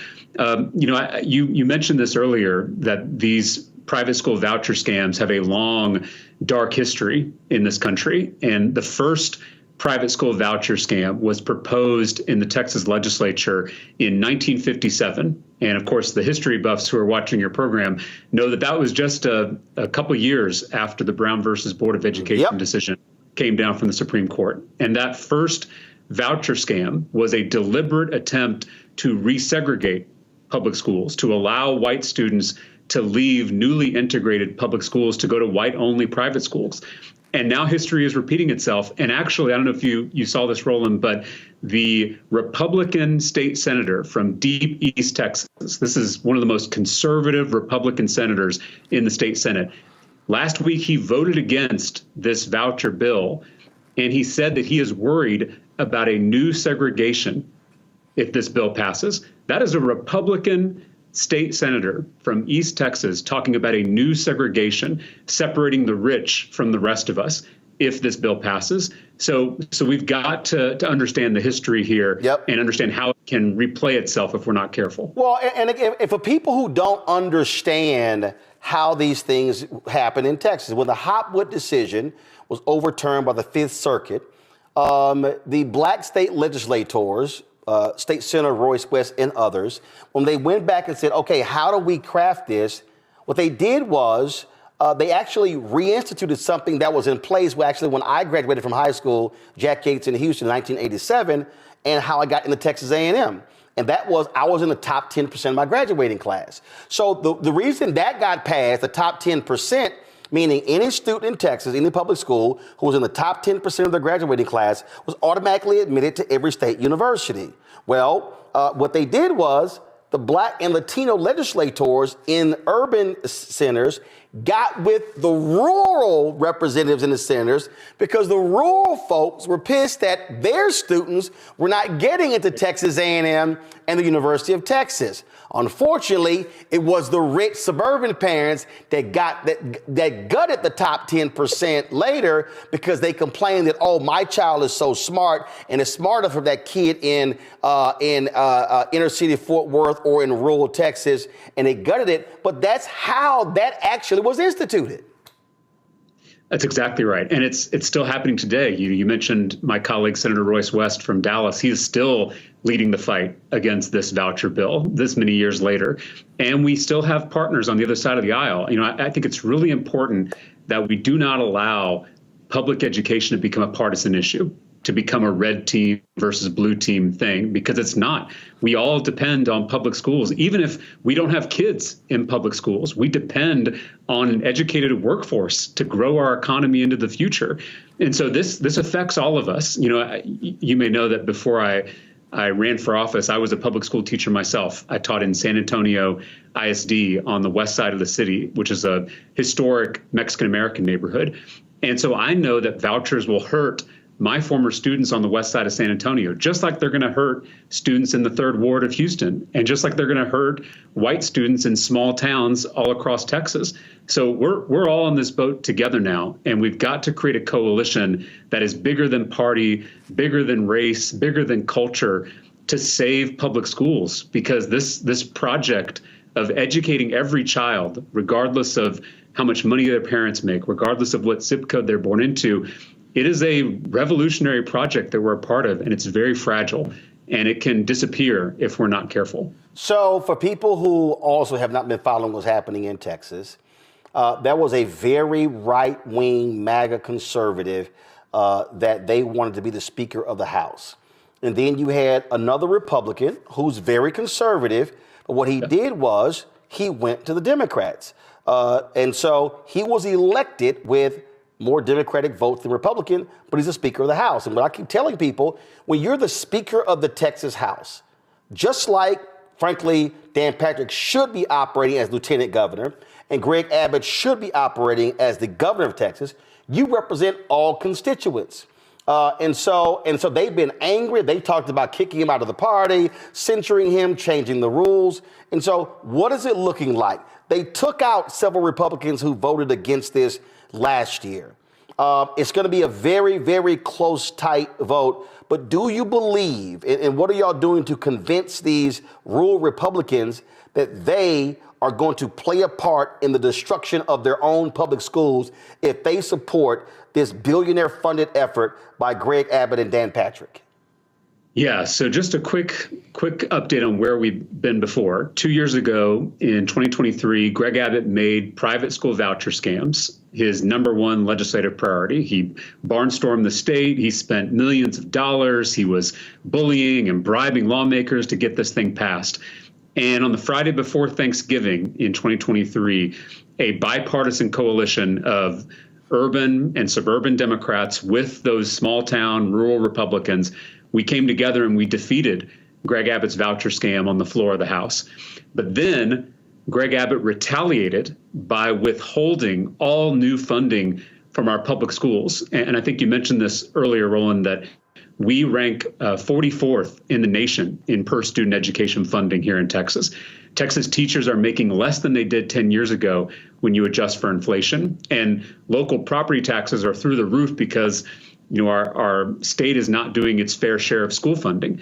So we already had a school crisis, and now Greg Abbott is withholding all that funding as a retaliation against the lawmakers on both sides of the aisle who rejected his voucher scam. I want us to pause and realize what that means. The governor of Texas is sacrificing 5.5 million children in some political fight. He's using them as pawns in a negotiation, which I think should be on the pale. It should be unacceptable to everyone watching, regardless of what party you belong to.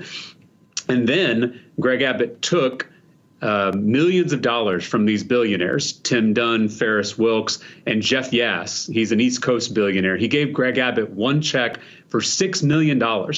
It was the largest campaign contribution in Texas history. So for folks who don't know, there's no limit in Texas for campaign contributions. That's right. And that same Jeff Yass is the one who started funding Trump, who has an equity stake, who wants to buy TikTok. And that's why Donald Trump changed his position on TikTok. Exactly. You got to follow the money. Yep. If you're just listening to what the politicians are saying on TV, you're going to miss it. You've got to understand who is pulling the strings behind the scenes. And so that's why these names may be unfamiliar to you, but the first step is to get yourself educated. Look up Tim Dunn, look up Ferris Wilks, look up Jeff Yass, look up Betsy DeVos, because these are the power players. These are who Greg Abbott listens to. These are the billionaires that Dan Patrick listens to. So Greg Abbott got this $6 million check from Jeff Yass last year, and he used it to go on a revenge tour and went after these conservative, small-town, rural Republicans. Their only sin was standing by their public schools and voting for their constituents. Yes. The people who elected them. Right. And they vote for all of Greg Abbott's crazy bills. They're lockstep with Donald Trump and Greg Abbott. The only thing they did to anger the governor was voting for their constituents, voting to protect their local public schools. Because as you know, in these small towns around Texas, these small towns around the country, the local public school is the lifeblood of that community. It's the only pillar left standing. Was it 6 or 7 and he defeated all except one? What was it? Well, we actually had about 5 of them win re-election, which is remarkable. I mean, the fact they were facing this onslaught of big money and big lies, and 5 of these small-town Republicans still won their primaries. Excuse me 1 second, Representative. For the people who are watching, I need y'all to understand, it wasn't just money. Patrick, Abbott, Ken Paxton, the AG, were going to their districts campaigning against conservative Republicans because he was public. I am going to punish you for voting against me in vouchers. But here's the interesting part. When they went to the districts to campaign against these fellow Republicans, they didn't talk about vouchers. because vouchers are unpopular. Yep. Right, especially in rural Texas. So instead, they lied about their immigration records. They said they were soft on the border and they wanted open borders, or this was the line they were using in all their mailers and TV ads. And so it worked on some of these guys, but some of them still won. And I think it's important to recognize that some of these rural Republicans sacrificed their political careers for this fight to save public education. This is not Democrats versus Republicans, because there are Republicans who care deeply about public schools. And so we've got to build this big coalition for this upcoming session if we stand a chance of beating vouchers again, which I think there is a chance if we stay united, if we stay focused, and if the people watching your program right now, if they take the time to call their state reps, call their state senators, call their lieutenant governor, and call their governor, and demand that they put students over billionaires, then I think we can stop this voucher scam once again. Well, and this goes way beyond Texas, because this is Texas, this is Tennessee, this is North Carolina, and that's really what's going on here. And I don't think people understand these are a handful of billionaires who want to completely reshape not just public education, but the state. The billionaires you mentioned, they fund everything. They control Greg Abbott and Dan Patrick. They want to control Texas politics. These people are dangerous. These people are wrong, and they absolutely must be stopped. And this is the beauty that I keep saying to people. You might be a billionaire, but you only got one vote. And if more people vote against the interests of billionaires, they cannot win. That's right. And we have to come together, right? They're intentionally trying to divide us because there are more of us than there are of them, right? So if we're all united, standing up for our interests, if we come together across race and culture and religion and urban and rural, if we all come together and stand up for ourselves against these wealthy special interests, then we'll win. And so that's why they have to keep us divided. That's why they've got to be scaring us about librarians grooming children and teachers indoctrinating kids and critical race theory. All this stuff is meant to keep us distracted, to keep us fighting each other. And so we're not fighting them. It's divide and conquer. This is the oldest strategy in the world. And so it's important that we resist that we come together, recognize that we all benefit from public schools. And last thing I'll say, Roland, I'm not defending where we're at in public education. Right. We have so much more work to do. I saw it firsthand. Our schools need so many more resources. Our teachers need to be paid like the professionals they are. We need better curriculum. We need more innovation. We need more experimentation. We need to customize for each student. We've got a lot of work to do. But none of those problems will get better with a private school voucher scam. In fact, all those problems will get worse if we take money out of our schools and give it to rich parents who don't need it. And what people don't understand is those private schools, there's a reason they have small class sizes. There's a reason they have small enrollment. They're not going to all of a sudden say, sure, let's go from a class size of 12, 15, 17 to 30. So they're not going to create new seats. So they want to completely revamp this entire system for a handful of seats. And that's what we're talking about here. We're not talking about, oh my goodness, 500,000. You don't hear the private schools saying, yeah, we're going to create 500,000 new seats at our schools to bring in these students. They're not doing that. No, it'd be physically impossible. There aren't enough private schools, and there certainly aren't enough open seats in those private schools to accommodate anywhere close to the number of students. We have 5.5 million public school students in the state of Texas. There are maybe 100,000, probably less, open seats in private schools in Texas. So the whole thing is a scam, right? It sounds good at first when you hear the slogans, but then you read the fine print. Then you read the terms and conditions and you realize it's a ripoff. That's exactly what this is. And so we can't fall for the slogans we're hearing. We got to come together and improve our public school system and build in more choice in our public school system, more options, more variety. We could do all of that. But this voucher scam is going to cost $4 billion in the next biennium if it passes. That's $4 billion that are not going to strengthen and improve our public schools. That's $5 billion in the out years, 10 billion in the next decade, all going to wealthy parents who don't need this help. And the people want to laugh. Henry, go to my iPad. This is the Texas Private School Association. He says that on their website, there are only 900 accredited private schools in Texas that serve 290,000 students. You just said there are more than 5 million kids in Texas public schools. Math doesn't add up. And your viewers should know that not only are those 290,000 students now going to be taking out of our public school budget, but there's also about 750,000 homeschool students who will be eligible to take money out of the public education budget. So that's over 1 million new kids, either in homeschool or private school, who are now going to be taking dollars, tax dollars, out of that small pot that we have for our public schools in Texas. So it's madness. It's crazy town. I really don't understand how anyone could support this bill. Well, whatever I can do to assist, we have the ability to, and we've done it numerous times, take our show on the road. We can broadcast anywhere around the country. So please let me know how we can help. This would be destructive to my home state of Texas, my home city of Houston. Nearly all of my family still lives there. My homestead is still there in the Dallas area. So you're right. When I had to write that property tax bill out, my parents live at my home, but I write that property tax bill out. So I know exactly what you're talking about, how that bill has jumped in a huge way over the last 5 to 10 years. So totally get it. Vouchers will make that worse. Vouchers will raise your property taxes because if the state is not doing its fair share, all the pressure to fund our schools falls on our local taxpayers. So if you think your property taxes are high, if you think your rent is high because you pay property taxes indirectly through your rent, it's only going to get worse if they start diverting tax dollars into these unaccountable private schools. Indeed. Well, my producer, Carol, is going to be sure to give you my number. So however I can help, let me know.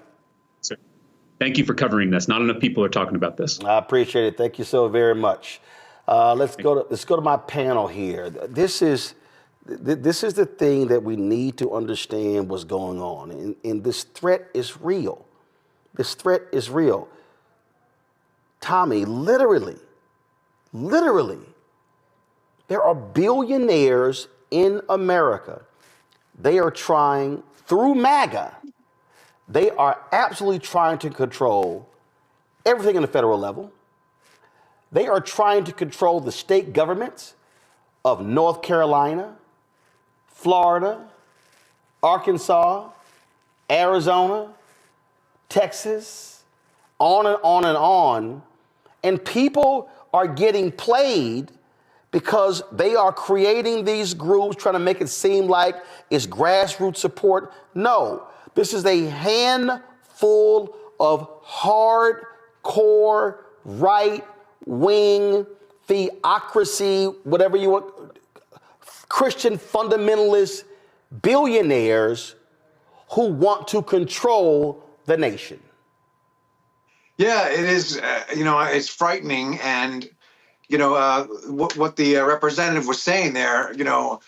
About the way that, I mean, they're getting ready to shut down or go after the Department of Education, and they're looting it is basically what they're doing, and the thing that struck me about their bill is they also have a thing in there where it's like $2,000 for families per child who are homeschooling.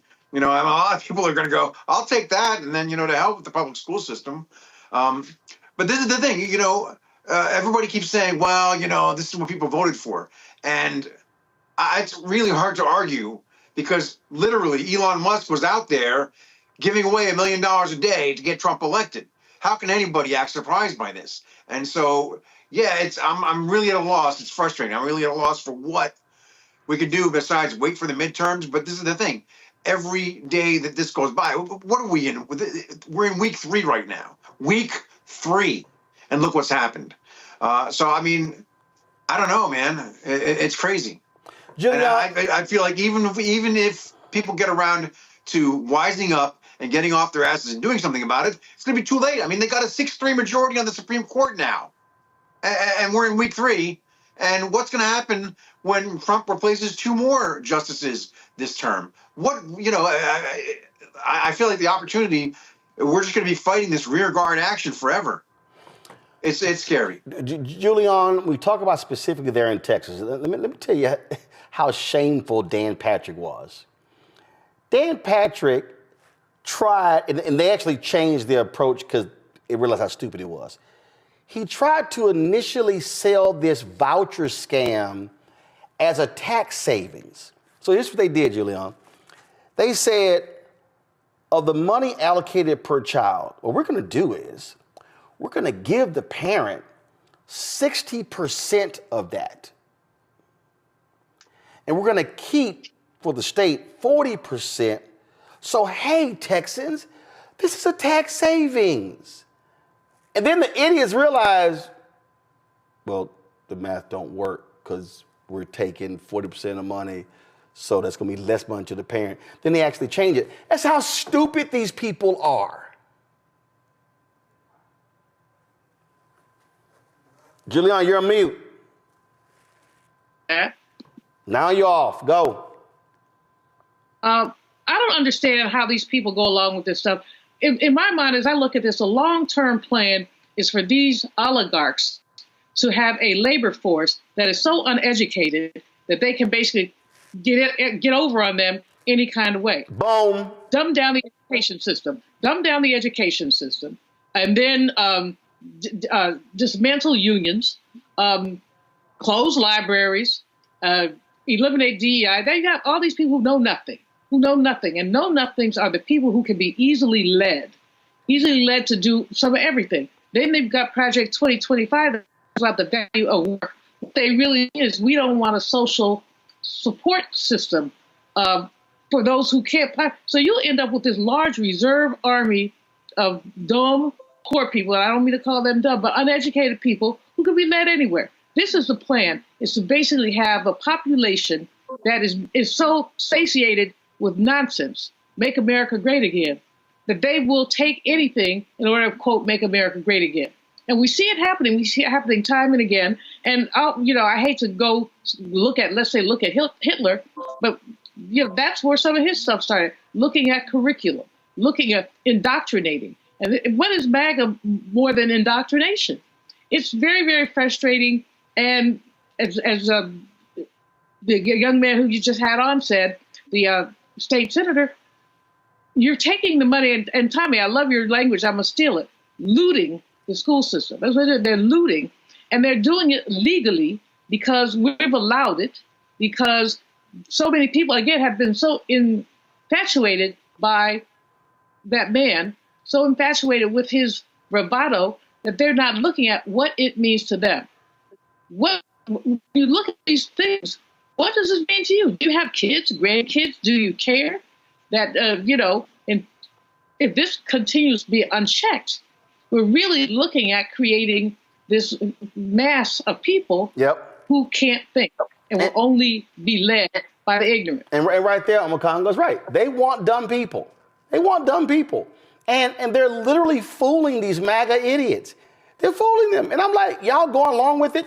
And then you have the people who know Donald Trump is full of crap, who are like, well, I'm voting for the policies.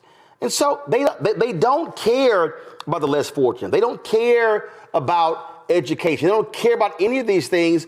All they care about is them, their pocketbooks, their interests. And as you heard the state rep, they want to completely upend the entire system for a small percentage of rich and upper middle class people for a handful of private school seats. Absolutely. I mean, Trump said during his first campaign, remember, I love the poorly educated.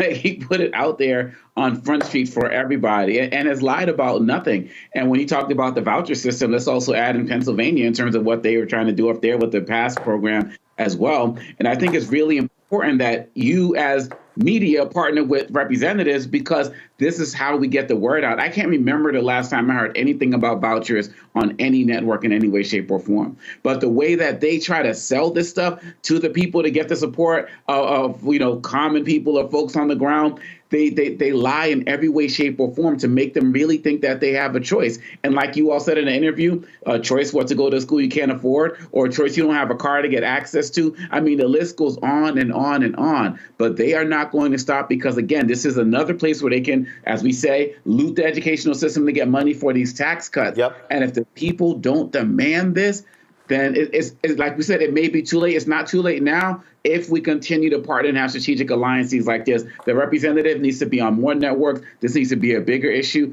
But many of these media folks don't care because maybe they got kids who will benefit from this program as well. And there you go. And I've said this before. The big problem is when you start talking about issues like this, the TV anchors that you see, their kids are in private school. They're the ones who are making $2, $3, $4, $5 million. And I literally had somebody ask me, Roland, you're sitting here supporting, charter schools, and what are you doing? I'm like, fool, what are you talking about? Went to public school my entire life. Elementary school, Clinton Park Elementary School, Pleasantville Elementary Magnet School, William Holland Middle School, Jack Yates High School, Magnet School of Communications, Texas A&M. I rode the school bus from the third grade all the way through in college. And so I'm like, don't give me that crap. And so I'm like, I don't want to hear it. And that's what you have going on here. So people need to understand what's going on. This is not just Texas. It is North Carolina.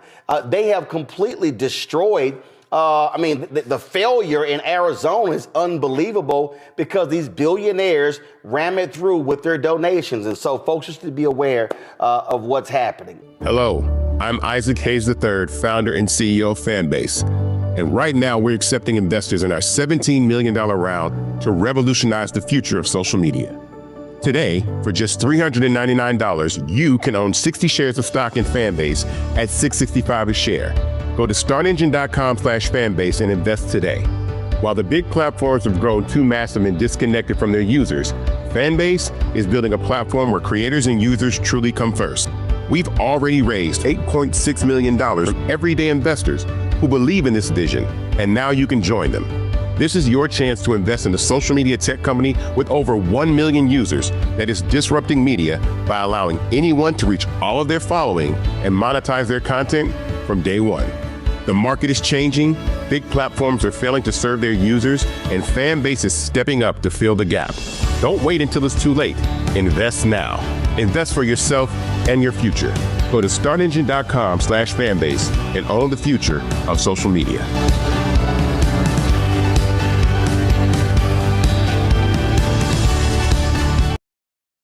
There are a lot of people who, frankly, look, they don't consume information like we do.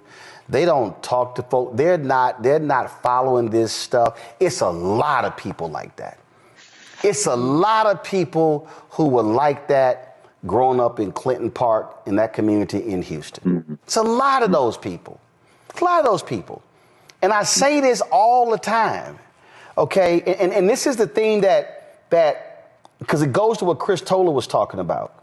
It goes to what Greg is talking about. What I need black folks watching to understand, and I need the black folks who are watching I need you to share this and spread this to folk who are from the age of 12 all the way up to the age of 40. I'm being specific for a reason. Let me say it again. I need everybody you got to spread this from 12 up to the age of 40. Here's why, Nola. And we don't want to think about this.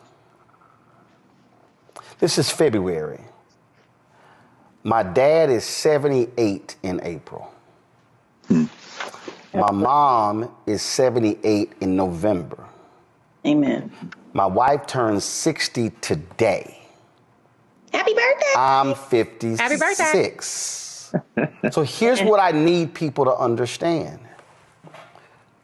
My parents' generation, they are tired. Mm-hmm. They are retiring. What a lot of us who are in our 50s and 40s and 30s and 20s don't understand is that that generation put in the work. Mm-hmm. They were the poll watchers. They were the precinct judges. They were the NAACP chapter presidents. They were the ones who showed up with picket signs. They were the ones who worked phone banks. They were the ones who put signs up in yards. They were the ones who started neighborhood clubs, civic clubs. They were the ones who went down to the city council meeting and the county commissioners meeting, who went to the state legislature, who would come to nation's capital calling on the elected representatives to do what was right. They were the ones who went to the committee meetings. They were the ones who were doing the work. These are the people who we don't know, who were not in the newspaper, who were not on television, who were not on radio, who was doing that groundwork. They were the ones who were going door to door in neighborhoods. They were the ones who were raising money for sickle cell anemia when there was a national telethon in the 70s and the 80s. They were the ones who were putting in all the work. They were the ones who were holding up the black community in the wake of the death of Dr. King in the 70s and the 80s and the 90s and the 2000s. And what we are seeing is the generation after them and the generation after them and the generation after them are not doing their part to hold up the black community, because you know what? A lot of us are 26 and 28 and 32 and 40 and 45, and we're saying today, I'm fucking tired.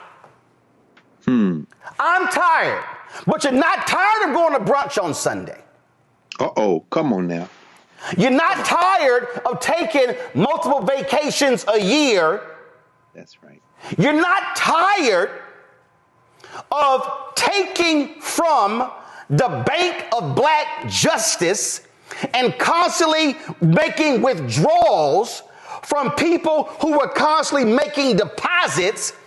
And now we sit in 2025 and you sit your simple Simon asses going, I don't know what's going on. I'm frustrated. I don't get it, because all you've done is take and take and take and take. You made no deposits. You made no investments. And now you are wondering why the bank account is so low of the Black Justice Fund, because your ass didn't make no deposits. And deposits are not made with your money. Deposits are made with your time and with your talent and with your presence, because it's real easy to be present, but you need to have some presence. Ooh, okay, I got to follow that. All right, so this, to my mind, is this is about values, right? You know, I was a guest speaker this week. What's today? Is today Thursday? My goodness, this felt like a month. I was the guest speaker at AFGE's Civil Rights Luncheon the other day. And I told this story about how my mother and father met at LSU on the satellite campus in New Orleans. And one of the things that drew my mama to my daddy was the fact that he had this Black Panther mystique. Like, he would wear all black. You know, he had come back from Vietnam and he just had this swag, right? And so I grew up in a very civil rights, SNCC, student movement environment, right?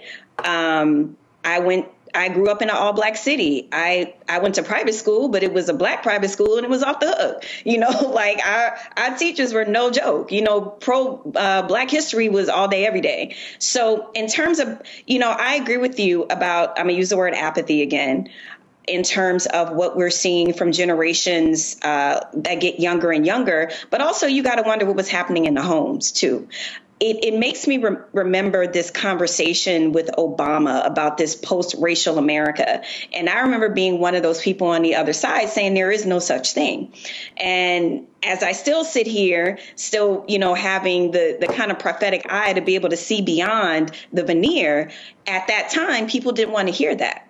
So we are having the people that, yes, all they want to think about is going to brunch with the grass on the walls. I wish we lived in a country where all we could think about is going to brunch with the grass on the walls. But that is not the reality of the country in which we live in. So, you know, when I engage with young people, even when I ask my own students, how you feeling, how you doing with everything that's going on? We're right in the middle of things. We're in DC. They don't want to think about it. They don't want to engage in the messy politics. They just kind of want to do their work, put their head down and hope that things will work out. Right. And I think that's kind of like the overall feeling with a certain age group, is to put your head down and think and hope that things will work out. Because to your point, Roland, they have always worked out since they've been on the planet because of the people that came before them, the sweat equity that came before them, the people that were put in jail before them, the people like my father. He had to fight for years to get an honorable discharge from the Air Force because he got into it with a very, very racist commanding officer in the Air Force. And so it's these very real things. My grandfather having to escape rural Louisiana because him and his twin was about to get hanged. People aren't coming from those narratives any longer, and they just want to go to brunch with the grass on the walls. And I'm not going to sit here in front and be like, I don't like doing the same thing. You know what I'm saying? Like, I wish we lived in the country where that's all we could focus on. I just want people to be engaged and understand what's at stake. And because I do spend a lot of time with young folks, that exhaustion, they're thinking about all the things that they had to go through with school shootings and all these things. And the last thing that I want to do is play oppression, Olympics about the things that I had to go through as a 40-something or the things that parents and grandparents had to go through. For them, they live in a country where they shouldn't have to go through those things. And that's the lens. They are thinking, I should not have to experience any of those things because the people that came before me told me that I was living in a post-racial America. My parents told me when they put me in that white private school that I was living in a post-racial America, and all I had to do was focus on getting into Harvard or getting into Howard so I can go to brunch with the grass on the wall. So I want to say two quick things. I am really worried about this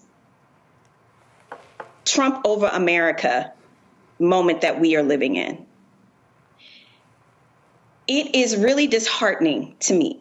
As someone, I'm not just a political scientist, just because that's what my degree says. I really am a student of history and politics. And when I think about those brave Republicans regarding Richard Nixon, you know what I figured out today, Roland and Greg, as the historian here? They weren't brave. You know what it was? The evidence was irrefutable. That has been the problem from day one with Trump. The things in which the multiple crimes that he's committed, it's been too challenging and too difficult to explain to the public. What Nixon did, that man was on tape. It's that. There has not been a situation yet where the case has been brought to the American public that was irrefutable. That's one thing. And the last thing that I will say to Reese's point about misinformation and disinformation, I firmly believe that conspiracy theories is the philosophy for the lazy. It is so easy. It is so seductive to believe in conspiracy theories is true because it's too hard to know the truth. And that's all I have to say. Support the work that we do. Join our Bring the Funk fan club. You heard what we just talked about there. Folks, I can't reiterate this enough. Listen to me clearly. I cannot reiterate this enough. When you've got technology companies running scared, when you've got legacy media not doing their job, when you've got black-owned media that is disintegrated, now is more than ever for us to have independent media that cares about the truth, that is willing to say what needs to be said. So when you support Roland Martin Unfiltered, this show, when you support the Black Star Network, you're not just supporting me, you're supporting the other shows. Our goal is to add 2 more shows this year. We want additional shows. We want more weekly and daily shows because we want to be able to speak truth to power. We want to be able to say what is necessary where other people are scared. And when you are scared, when you're looking over your shoulder, oh my God, that advertising contract is not going to come in. Well, guess what? A lot of these major ad agencies, they're not even supporting us anyway. You know, in 6 years of doing this show, Group M hasn't done a damn thing with us. Publicis hasn't done anything with us. You've got Horizon, you've got all of these folks, they haven't done jack. And so we are calling it like we see it. and we're speaking truth. And unlike some of these other so-called progressives and people who believe in truth, I'm not running around trying to kiss MAGA ass and kiss Trump's ass. I won't be going to Mar-a-Lago, not for a damn thing.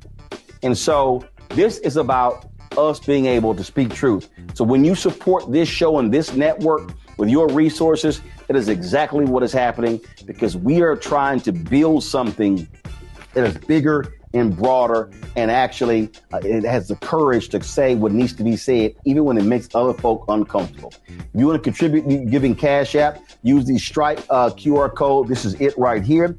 And if you are listening, simply go to blackstarnetwork.com to check it out.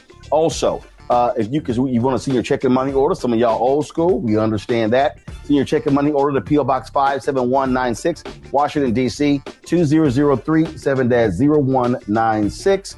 PayPal, R. Martin Unfiltered. Venmo is RM Unfiltered. Zelle, Roland at RolandSMartin.com, Roland at RolandMartinUnfiltered.com. And again, folks, we've got some 4 million social media followers. If only 20,000 of our fans contribute at least $50 each, which comes out to $4.19 a month, 13 cents a day, that's $1 million. It allows us to be able to continue to build, to add these shows and do the work that's required. So your support is needed. So please join our Bring the Funk fan club today if you've not already joined. If you have given to us in the past, please renew your commitment, because it's important that we support Black-owned media, because Black-owned media matters.